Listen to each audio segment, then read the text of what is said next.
Hey guys, my name is Nick and welcome to my channel where I cover all things entertainment. Whatever you're watching, I'm making videos about. And on Saturdays, I like to take a look at my favorite horror streaming service, Shudder, and find a good recommendation for you guys, or talk about some garbage I love. Either way, it's my thing. One of my favorite things about Shudder is that they have these different collections of different subgenres that are curated by other horror fanatics. So this really is a streaming service made by the fans for the fans. We might have another month and a half of summer left, but you know what? Blink and you miss it and it's gonna be gone. I mean, remember when we thought the pandemic would be done in June? We were so cute. So I thought it'd be fun to look at the Shudder Summer Collection and rank all that good stuff, because I love doing these list videos. It's good times. We're gonna have fun. Let's get into it. Let me start out by mentioning two different movies that for some reason are not in the Summer Shudder Collection, but have those summer horror vibes. And that's the original Texas Chainsaw Massacre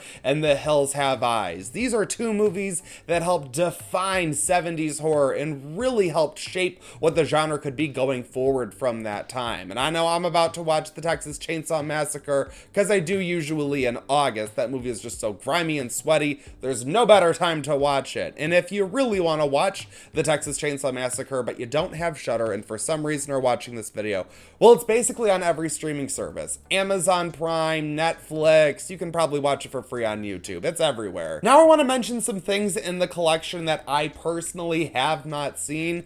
Pardon me for not being a Shudder curator. I don't work there, but I thought I'd at least mention them in case you want to watch them yourself, since I clearly have some catching up to do. We've got the Wolf Creek TV show, the television extension of the Wolf Creek horror film series. If you are unfamiliar, this Australian horror follows a serial killer who targets backpackers, travelers. He just picks people off all over the place. They just added the second season on Shudder, and I've really been meaning to watch this because I love the first Wolf Creek, but I haven't. I'm slipping. Let me know in the comments if it's good. There's also the 70s Australian thriller Wake and Fright that follows a school teacher trapped in a small town, and he's surrounded by a bunch of challenging characters who are driving him mad. Everything is scarier in the Outback. It feels like the air will kill you out there. And another similarly themed one is Shudder exclusive Blind Son, a French movie set in Greece that follows a man who is living during a drought in the future, and he's sucked into some days-long nightmare. It is said to be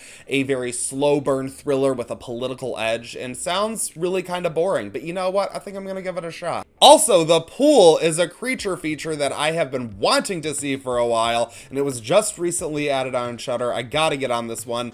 It's from Thailand, and it's about a man who becomes stuck in a public pool when a crocodile enters who is threatening his safety. And I mean, this is so my kind of garbage. I love this. Can you imagine? You're just trapped in a public pool and then a crocodile shows up? Like, have fun. Now let's get into the official Shudder Summer ranking, and we gotta start off with the worst movie on this list that I definitely don't recommend, and that is Ruin Me. I'll give it credit for concept, but this movie sucks. Ruin Me follows a couple who join a group of people out on a retreat in the wilderness that is supposed to play out like a reenactment of a slasher film, which I'm sure a lot of us fans out here could really appreciate, except nothing happens and it's mostly boring relationship drama. No kills, nothing interesting, and the way the horror all wraps up in the end was incredibly unsatisfying. I really did not enjoy this movie at all. As far as I'm concerned, one of the worst Shudder exclusives, but hey, let me know what you thought of it. Lake of Death is a recent Shudder edition, which I just did a review of, and I thought that this was just the most cliched, bland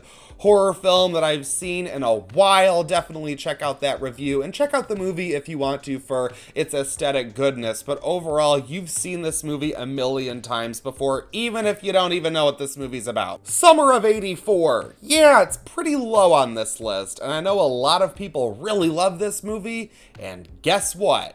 I don't. In this thriller, a group of suburban teens suspect a local police officer of being the culprit behind a string of murders. It tries to be Disturbia in the 80s, but it doesn't have the heart or the Spielbergian vibes that it's trying to emulate. This is actually the first Shudder review I did almost a year ago.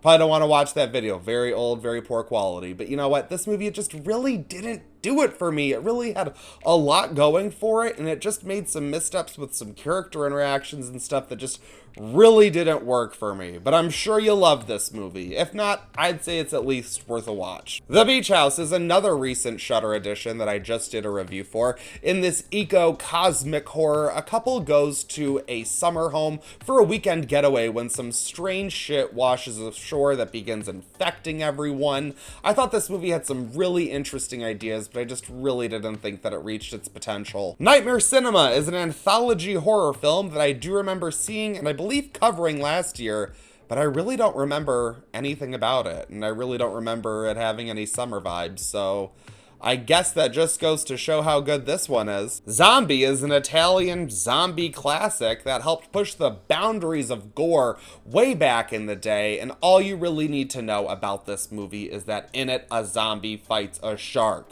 Like, an actual actor made up as a zombie goes in the real ocean to fight an actual shark.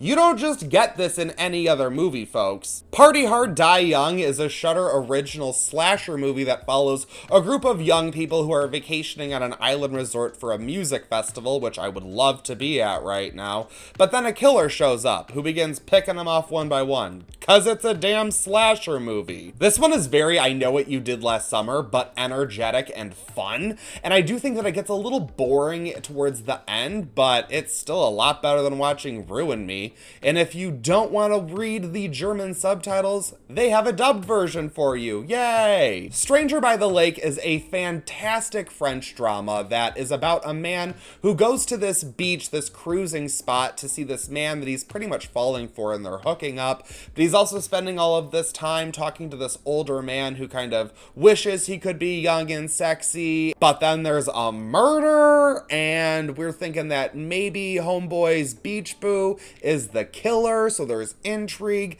This is a movie that you really have to watch all the way to the end because all of the horror is in the final shot, and I know there are a lot of people who are just gonna be like, this movie is slow, it's boring, it's not for me. It's very gay and it's very porny, I'm telling you. It gets very sexually graphic, but I'm kind of here for it. This is why I love Shudder, because this is the type of movie that most people would say, that's not horror. Why is that here? In fact, I'm sure if you look on the page on Shudder, there's probably a bunch of people saying that. But this really is horror. It's just a slower style, and I really appreciate it, but I know a lot of you won't. It is time for all of that summer camp horror, which is my favorite. Madman is about as Friday the 13th as you can get without actually being Friday the 13th. It of course takes place at a summer camp, even though it is clearly autumn when they film this and looks cold as shit out the entire time. But of course there's a group of campers who are targeted by an urban legend who comes back to life to kill anyone who is on his land. This one is very cheesy, but I actually really appreciate how character focused it is,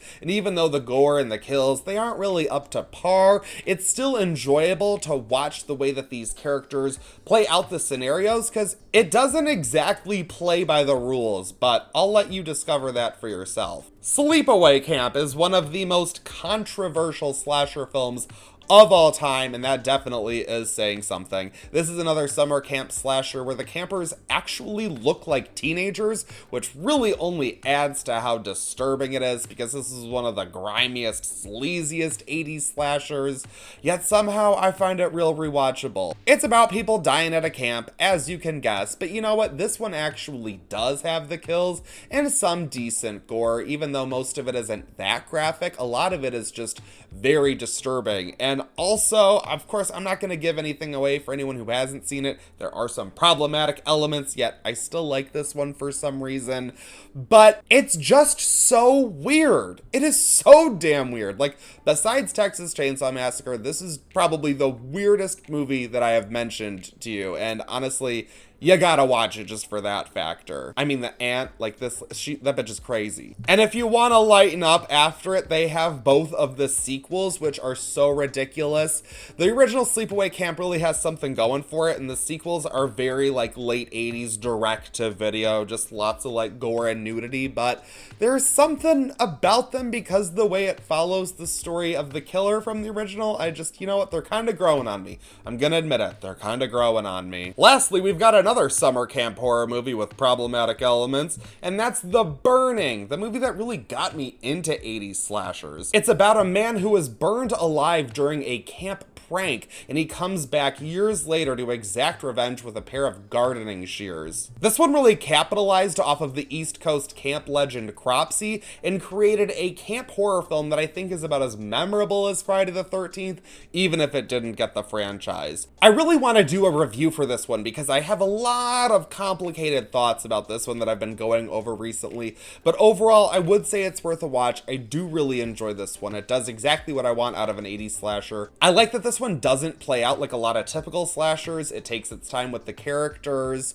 and I really like that this is really all about pranks and consequences. So you know how often in horror films we hear people be like, "Michael, stop playing a trick on me," and it's like, who shuts the power off on a friend as a trick? Who would do that? But it really works in The Burning because all the characters are playing pranks on them, so you actually believe that they would believe some of these actions of the killer are actually pranks. The way it comes together works in a way that doesn't for most slasher films trying to do the same thing. Anyway, let me know if you want me to do a review of The Burning. I'm probably gonna do it anyway. And that's the list of the Shudder Summer Collection. Let me know what your favorites are in the comments below. Thank you guys so much for watching this video. Hope you maybe liked this switch up instead of a review. Maybe go over some collections sometimes. Maybe I'll do some different top 10 videos of favorites that are currently streaming on Shudder. Let me know what you guys thought in the comments below. But thanks for watching. I greatly appreciate it as always. Let me know what you're watching on Shudder in the comments. Like this video, share it with your friends even. Subscribe to the channel if you feel like it. I feel like obligated to say it, but that's it for this video, but I won't stop you from watching another.